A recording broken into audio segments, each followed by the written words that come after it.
É incrível como o passado pode facilmente enterrar coisas incríveis, não é? Que não conseguimos explicar de jeito nenhum. Por exemplo, um mapa detalhado de uma região na Rússia só pode ter sido feito através de observação aérea. Mas como isso seria possível há milhões de anos? Alienígenas? Hum, seres evoluídos?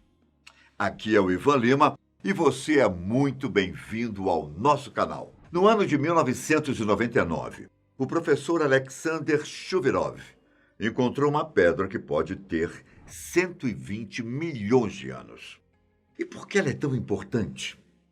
Porque essa pedra pode ser o primeiro mapa que temos notícias, chamada de Pedra de Dashka, em homenagem à neta de Alexander, que nasceu no mesmo dia da descoberta. O objeto mostra os arredores dos Montes Urais, na Rússia, e tem ainda vários detalhes envolvendo a engenharia, como delimitação de canais, represas e a hidrografia da região. Há quem diga que apenas alienígenas seriam capazes de construir algo tão detalhado, já que a perspectiva do mapa dá a entender que ele só poderia ser criado por observação aérea. E não é só isso que impressiona. A pedra tem 1,48 m de altura, 1,6 de largura e 16 centímetros de espessura. E pesa 1 tonelada. O mapa é tão complexo que é praticamente impossível dizer que ele surgiu naturalmente. São 3 níveis. O primeiro, que é a base, e que é composto por dolomita. O segundo, que é onde está o mapa, é feito de diopsídio. E o terceiro, que tem apenas alguns milímetros de espessura, sendo composto por uma mistura de cálcio com porcelana. O mais interessante é que existe a hipótese dessa pedra fazer parte de um mapa ainda maior, que mostraria bem mais detalhes da região. O objeto até ganhou o apelido de Mapa do Criador, ou Mapa da Criação do Mundo, pelo fato de muitos acreditarem que ele poderia ser um fragmento incrivelmente pequeno do que seria um gigantesco mapa do planeta. Na lateral da pedra, existem ainda escritas em forma muito antiga de chinês, que até o momento não foram traduzidas. A data em si gerou um pouco de controvérsia entre os cientistas, já que ao lado da pedra foram encontradas 2 conchas marinhas. Enquanto uma pode ter os 120 milhões de anos que eu te contei, a outra pode ser ainda mais velha, com mais de 500 milhões de anos. Qual a sua opinião sobre esse objeto intrigante, hein? Bom, continuando nossa viagem, deixa eu te apresentar a um objeto com mais de 1000 anos de idade e que, mesmo tão antigo, tem relação com a nanotecnologia. Trata-se do Cálice de Licurgo, datado de mais de 1600 anos. O mais interessante sobre esse objeto é que ele muda de cor quando é iluminado em diferentes posições. Quando a taça recebe luz de determinado lado, ela aparenta ter a cor vermelha, mas se for iluminada por outro ângulo, ela parece ter a cor verde. Por mais que o cálice tenha sido construído na Roma Antiga, essa peculiaridade só teve uma resposta em 1990, com um microscópio. Os pesquisadores descobriram que o vidro da taça tem partículas de 50 nanômetros de diâmetro de ouro e prata. Isso quer dizer que elas são tão pequenas que precisariam de 1000 partículas para chegar ao diâmetro correspondente a um grão de sal refinado. A explicação é que os elétrons dos metais vibram assim que a luz alcança o vidro, fazendo com que tenha uma alteração da cor. E isso também acontecia quando o cálice estava cheio de líquido. Para você ter uma ideia de como isso precisa ser considerado inovador para a época de hoje, nós usamos esse tipo de nanotecnologia em testes de gravidez caseiros, que contam com ocorrências de mudança de cor. Se esses objetos deixam cientistas com a pulga atrás da orelha até os dias de hoje, o que dizer sobre a Bíblia do Diabo, hein? Um grande livro com 310 páginas, 75 quilos, 49 centímetros de largura e 89 centímetros de comprimento. Ele foi escrito à mão por uma única pessoa, lá no século XIII. Por quanto tempo, não se sabe. Mas isso torna o maior manuscrito da Idade Média. E apesar do nome assustador, o conteúdo não é tão macabro quanto parece, não, viu? Na obra, você vai encontrar a Bíblia praticamente completa, faltando apenas os livros de Atos e Apocalipse. Verá 2 trabalhos do historiador Flávio Joséfo, que continua a história dos judeus depois da vinda de Cristo.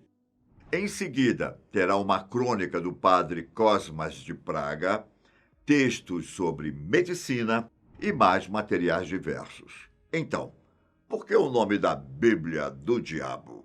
Bom, tudo tem a ver com a lenda por trás do livro. Quando ele foi achado em 1648, a Guerra dos 30 Anos estava chegando ao fim. Na ocasião, Praga foi invadida pelo exército sueco, que encontrou o grande livro enquanto saqueava a cidade. O tamanho impressionante chamou a atenção dos soldados, mas não tanto quanto o desenho do diabo encontrado em uma página inteira. Como a Bíblia do Diabo não era um nome que fazia jus ao conteúdo, ele foi nomeado de Codex Gigas, que basicamente quer dizer livro gigante. De acordo com a lenda, o livro foi escrito por um monge que quebrou seus votos e prometeu juntar todo o conhecimento humano em uma única obra, como forma de fugir da punição. A questão é que ele teria que escrever tudo em uma única noite, e isso, humanamente, seria impossível. Sabendo disso, o monge teria recorrido ao diabo, que o ajudaria a concluir o livro em troca de sua alma. Acordo feito, Satanás, então, teria deixado sua assinatura, um autorretrato colorido em uma das páginas. A lenda toma como base a assinatura do monge, Hermanos Inclusos, que pode ser traduzido como Herman, o recluso. Durante os anos, a palavra inclusos teria sido interpretada de maneira errada, dando a entender que um monge sofreu um castigo abominável. Mas o significado não vai muito longe de recluso ou solitário, o que pode muito bem indicar que ele era um homem que viveu sozinho e trabalhou durante toda a vida no livro. O passado consegue ser fascinante, ainda mais se você pensar que, há 2000 anos, uma civilização foi capaz de criar um dispositivo que é considerado o primeiro computador da história. Uma tecnologia tão avançada que só foi aparecer de novo depois de 1000 anos. Não é à toa que muitos pensam que a máquina de Anticítera possa ser um objeto alienígena. O que se sabe é que esse mecanismo provavelmente foi criado no século I a.C., lá na Grécia, no período em que o Império Romano estava conquistando colônias gregas no mar Mediterrâneo. E o mais curioso é que essa máquina ficou escondida por bastante tempo. Foi somente no início do século XX que ela foi encontrada. Existem divergências sobre o real ano em que o objeto foi encontrado. O que se sabe é que foi entre 1900 e 1902. E tudo por causa de uma tempestade que aconteceu na ilha de Anticítera, que obrigou uma equipe de marinheiros a procurar abrigo por lá. Quando o mau tempo passou, o grupo decidiu dar uma olhada na praia para ver se encontravam alguma coisa de valor. No início, eles acharam estátuas, depois, moedas, destroços de embarcação e tesouros, e mais tesouros. Tudo de uma expedição que provavelmente também enfrentou uma tempestade na região 2 milênios antes, mas que não teve tanta sorte. E entre os achados, Estava o mecanismo de bronze, corroído pelas águas, do tamanho de um notebook atual. Os especialistas que estudaram o dispositivo durante anos acreditam que ele era usado para trabalhos em astronomia, desde a previsão das posições dos planetas e outros corpos celestes até o dia de eclipses. Por conta disso, é provável que ele também fosse usado como calendário por aquela civilização.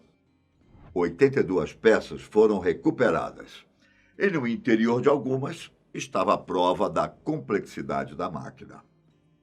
Existem quase 30 rodas de engrenagem.